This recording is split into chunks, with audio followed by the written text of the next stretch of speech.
지난주에 우리는 구원받은 사람이 적으니까 라는 제목으로 말씀을 나누었습니다. 오늘은 그에 이어서 사도 바울이 우리에게 빌립보서에서 얘기하고 있습니다. 너희 구원을 이루라. 오늘 본문을 제가 메시지 성경으로 선택한 것은 현대어로 번역된 본문의 내용이 현대를 살아가고 있는 우리 오늘 신앙인들에게 더 실제적으로 와 닿을 것이기 때문입니다. 특별히 다음의 구절은 개역 개정판에 비해 왠지 모르게 우리에게 힘을 주고 삶에 대한 긍정의 에너지를 주는 것 같습니다. 이렇죠? 구원받은 자의 삶을 힘차게 살고 하나님 앞에서 경건하고 민감하게 반응하십시오. 그 힘이야말로 하나님이 주시는 힘이고 여러분 안에 깊이 자리한 힘입니다. 하나님은 자기를 가장 기쁘시게 할 만한 일을 바라시고 행하시는 분입니다. 무슨 일을 하든지 기꺼운 마음으로 흔쾌히 하십시오. 말다툼하거나 따지지 마십시오. 흠 없이 세상 속으로 들어가 이 더럽고 타락한 사회에 맑은 공기를 불어 넣으십시오. 사람들에게 선한 생활과 살아계신 하나님을 볼 수 있게 하십시오. 환하게 빛을 비춰주는 메시지를 어둠 속에 전하십시오. 어떻습니까? 여러분도 이 말씀에서 힘이 느껴지십니까? 우리는 왜 이 말씀에서 알 수 없는 긍정의 힘을 느끼게 될까요? 그렇습니다. 이 메시지를 전하고 있는 사도 바울의 살아있는 증언, 즉 그분의 체험 언어이기 때문입니다. 그러면 어떤 체험의 언어입니까? 사도 바울이 자기 경험의 핵심을 다음과 같이 증언하고 있습니다.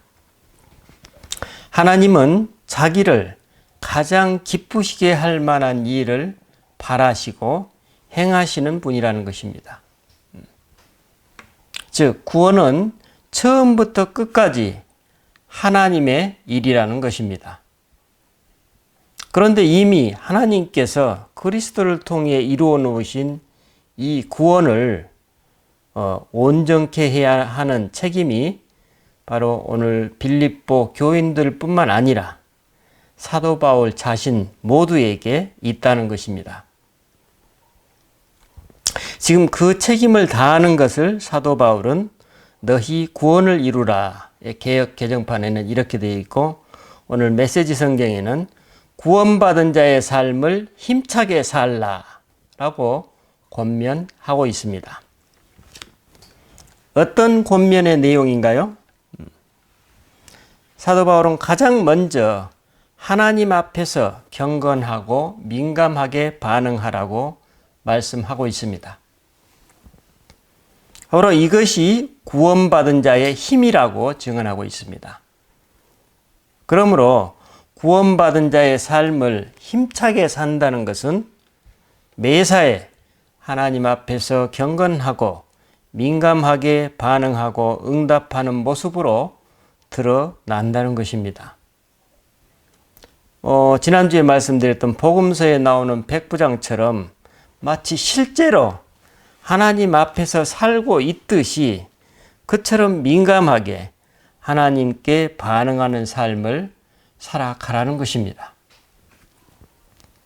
바로 이런 삶의 힘은 하나님께서 주시는 힘이고 그 힘은 성도 안에 깊이 자리 잡고 있는 힘이라는 것입니다. 이런 삶의 신비가 이루어지는 영역이 곧 하나님의 나라요. 성도들의 존재와 삶의 현장이라는 말씀입니다. 그래서 이처럼 살아가는 삶의 모습을 사도 바울은 다음과 같이 묘사하고 있습니다. 무슨 일을 하든지 기꺼운 마음으로 흔쾌히 하십시오. 말다툼하거나 따지지 마십시오. 개역개정판에는 이 부분을 이렇게 얘기하고 있어요. 모든 일을 원망과 시비가 없이 하라고 번역하고 있습니다. 모든 일을 원망과 시비 없이 하라는 사도 바울의 이 권면은 이스라엘 백성이 광야의 여정에서 줄곧 하나님과 모세에게 불평을 했던 과거를 상기시켜주고 있습니다. 다시 말하면 사도 바울은 지금 빌립보의 그 신앙 공동체를 새로운 출애굽의 백성으로 보고 있습니다. 즉 사도 바울은 교회의 공동체는 죄와 죽음이라는 애굽에서 빠져나와 예수님 안에서 하나님이 이루어 주신 그 십자가의 유월절을 통해 이제 진짜 약속의 땅으로 가고 있는 그 도상의 사람들이라는 것입니다. 그러므로 사도 바울의 입장에서 이번에는 과거의 이스라엘 백성들과는 달리 이제 여러분은 제대로 책임감 있게 그 길을 가야만 하는 도전이 바로 여러분 앞에 놓여 있다는 것입니다. 그런데 빌립보서 3장 2절에 보면 이렇게 나왔죠. 개들을 삼가하고 행악하는 자들을 삼가하고 몸을 상해하는 일을 삼가라는 이 구절에서 알 수 있듯이 당시 빌립보 공동체는 할례 등의 문제로 서로 당파를 짓고 분열의 상태였던 것입니다. 사도 바울은 공동체 안에 이런 이기심, 자만심, 독선이 팽배했던 그 상황 속에 빌립보 교회에 자신의 의향을 지금 전하고 있습니다. 이제 이런 분열에서 회복되어 복음에 어울리는 삶을 살고 서로 협력하여서 서로 섬기며 서로 간의 관심사에 주의를 기울이며 살아가라는 것입니다. 그리고 무엇보다도 겸손한 태도로 자신보다 남을 더 낮게 여기라고 권면하고 있습니다. 바로 이런 맥락에서 사도 바울은 2장 3절로 8절에서 다음과 같이 얘기하고 있습니다. 아무 일에든지 다툼이나 허용으로 하지 말고 오직 겸손한 마음으로 각각 자기보다 남을 낮게 여기고 각각 자기 일을 돌볼 뿐더러 또한 각각 다른 사람들의 일을 돌보아 나의 기쁨을 충만하게 하라.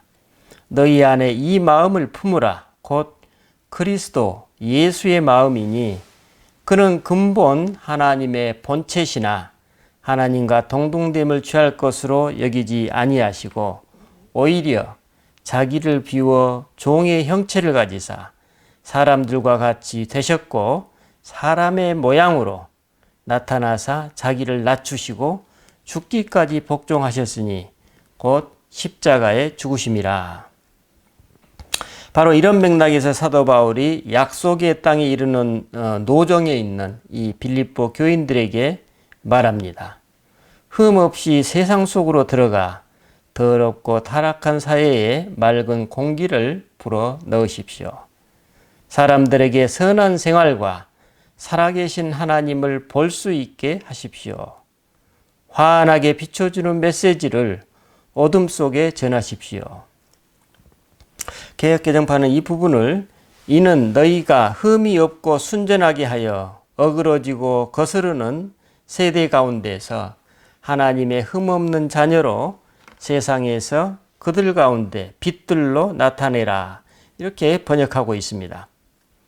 여기서 바울의 메시지는 이제 빌립보의 여러분은 다툼과 교만, 원망과 시비 같은 모습이 아니라 흠없고 순전한 하나님의 자녀가 되라고 강력하게 권면하고 있습니다. 다툼과 교만, 원망과 시비를 일삼는 빌립보 교인들의 모습에 비추어 보았을 때 사도 바울의 이 요구는 매우 급진적인 급격한 변화를 주문하고 있음을 알 수 있습니다.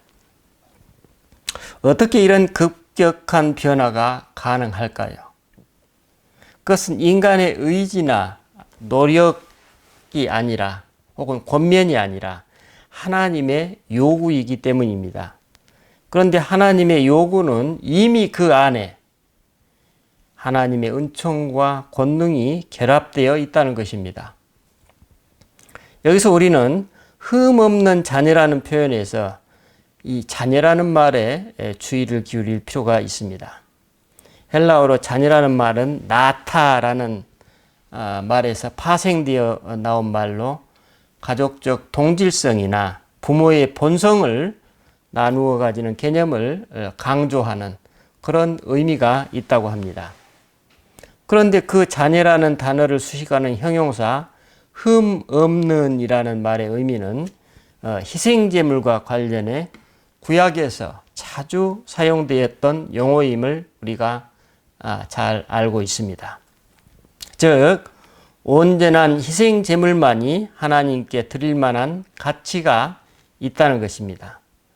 그러므로 사도 바울의 목적은 빌립보 교인들이 참으로 흠없는 하나님의 자녀들, 즉 하나님의 본성을 나누어 가진 자들이 되어 하나님께 드려지기에 적합한 삶을 요청하고 있음을 알 수 있습니다. 그러므로 사도 바울이 강조하는 것은 신앙인의 정체성입니다. 바로 하나님의 성품을 공유하고 있는 하나님의 자녀라는 그 정체성이 여러분을 그처럼 책임 있는 삶의 모습으로 드러낼 것이라는 메시지입니다. 참으로 놀라운 고백이요 증언입니다. 우리는 여기서 중세 신학자 안셀름이 했던 말, 나는 믿기 위해 알고자 하는 것이 아니라 알기 위해서 믿습니다 라는 체험적 증언을 다시 떠올리게 됩니다. 하나님 자녀로서의 정체성이 먼저이고 그 정체성에서 믿음의 실제 리얼리티가 체험된다는 증언입니다. 그 믿음의 실제를 오늘 본문은 뭐라고 하고 있습니까? 흠없이 세상 속으로 들어가 이 더럽고 타락한 사회에 맑은 공기를 불어 넣으십시오. 사람들에게 선한 생활과 살아계신 하나님을 볼 수 있게 하십시오. 환하게 비춰주는 메시지를 어둠 속에 전하십시오. 라고 사도 바울이 증언하고 있습니다. 여기서 이 더럽고 타락한 사회라는 표현을 개역 개정판에서는 어그러지고 거슬리는 세대라고 번역하고 있는데 이 표현은 구약의 신명기 32장 5절에 이런 표현이 있습니다. 그들이 여호와를 향하여 악을 행하니 하나님의 자녀가 아니요 흠이 있고 삐뚤어진 세대로다. 여기에서 나온 말이라고 합니다. 여기서 흥미로운 것은 이스라엘 백성이 하나님의 자녀들이라고 불려지면서도 또한 동시에 흠이 있는 사곡한 종류라고 불려진다는 사실입니다. 사도 바울은 신명기의 이 말씀을 언급하면서 여러분은 지금 하나님의 나무랄 데 없는 자녀로서 과거 이스라엘이 누렸던 그 특권을 가진 사람들이라는 것입니다. 그리고 동시에 하나님 앞에 겸손하지 않아 그런 특권을 빼앗긴 이스라엘은 지금 어떻습니까? 삐뚤어지고 타락한 세상 속으로 섞여 들어가 사라져버렸다는 것입니다. 우리는 또 사람들에게 선한 생활과 살아계신 하나님을 볼 수 있게 하십시오. 환하게 비춰주는 메시지를 어둠 속에 전하십시오라는 구절에 주목할 필요가 있습니다. 즉 하나님의 자녀로서 세상에서 빛으로 살아가는 권면입니다.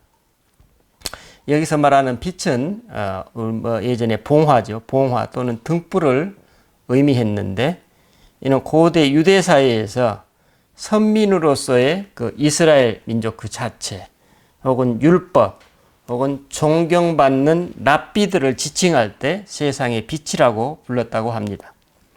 그러므로 세상의 빛이라는 바울의 이 표현은 빌립보 교인 당신들이 그 이스라엘의 영적 유산을 받은 자들이며 또한 그 훌륭했던 주상들처럼 그 빛을 타락한 세상에 비춰주는 하나님 자녀로서의 역할을 촉구하고 있습니다.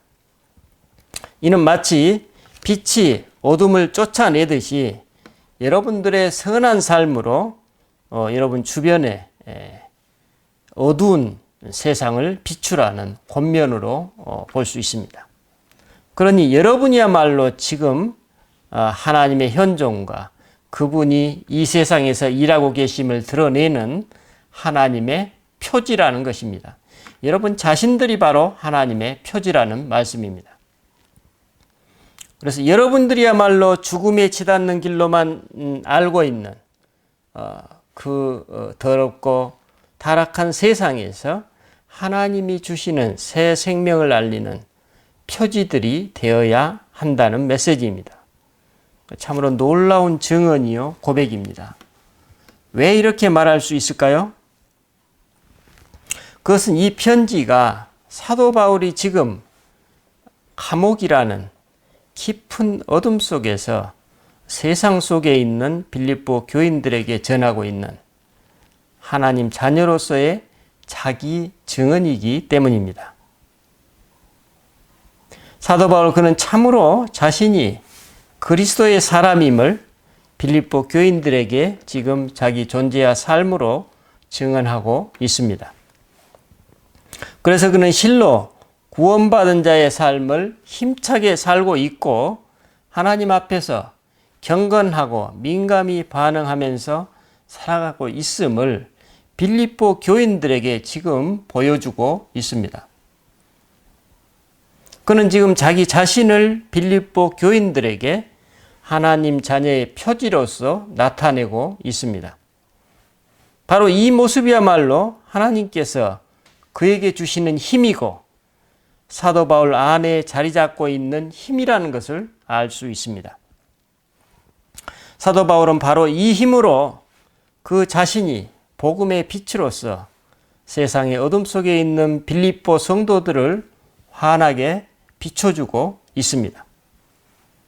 하나님은 이 캄캄한 어둠 속에 사도 바울을 통해서 지금 당신의 빛을 드러내고 계심을 알 수 있습니다.